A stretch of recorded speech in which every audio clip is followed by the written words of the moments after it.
Okay, so you're driving along, minding your own business, and boom, a light pops up on your dashboard. Service Stabilitrak, right? And your heart kind of sinks a little. What does that even mean? Is it serious? Is this going to be expensive? Well, don't worry. We're here to demystify that morning light for you. So, yeah, that light is on, and it's totally normal to feel a mix of confusion and, let's be honest, a little bit of worry. But seriously, don't panic. We're going to break down exactly what your car is trying to tell you and give you a super clear plan of action. All right, before we can even think about fixing the problem, we got to understand the system, right?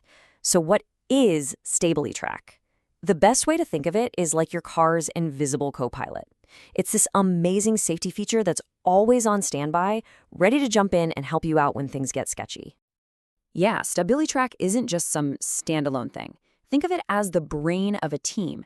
It uses your car's traction control and your anti-lock brakes, the ABS, to keep you safe.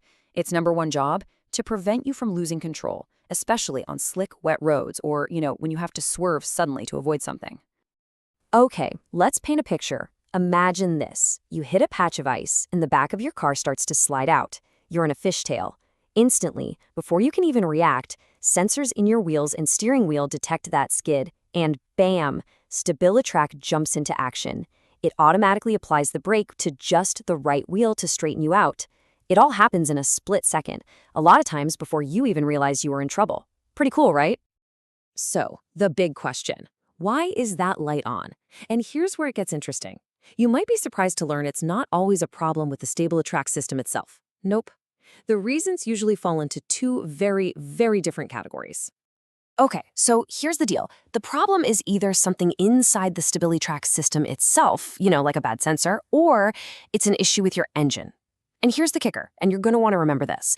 Engine-related problems are actually the most common cause.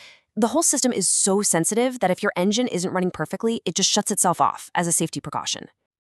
So let's say the problem is actually within the Stabilitrak system. It's usually one of these components. A faulty wheel speed sensor is a really common one. Sometimes it's just dirty or it got damaged. Then you've got the steering angle sensor, which is super important because it tells the car which way you're trying to go.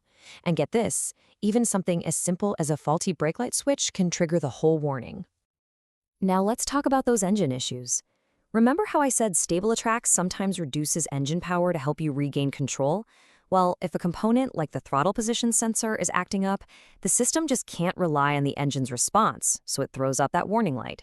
And other stuff too, like engine misfires or even just low battery voltage, can be huge red flags for the Stabilitrak computer. Okay, so you understand the what and the why. Now let's get to the fun part, the how. And listen, you don't have to be a master mechanic to start figuring this out. Here is your step-by-step diagnostic playbook. We're going to empower you to get to the bottom of this. All right, always start with the easiest things first. Step 1, pull over somewhere safe, turn the car off for, say, 20 seconds, and then just restart it. You'd be surprised how often it's just a temporary glitch. No luck? Okay, step 2, check the button. Make sure you didn't accidentally bump the traction control button and turn the system off. Then step 3, take a quick peek at your battery. If none of that works, it's time for the most important step of all, scanning for codes. Seriously, this is the key.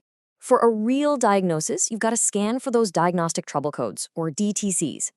Your car's computer has stored a specific error code that will literally tell you what's wrong.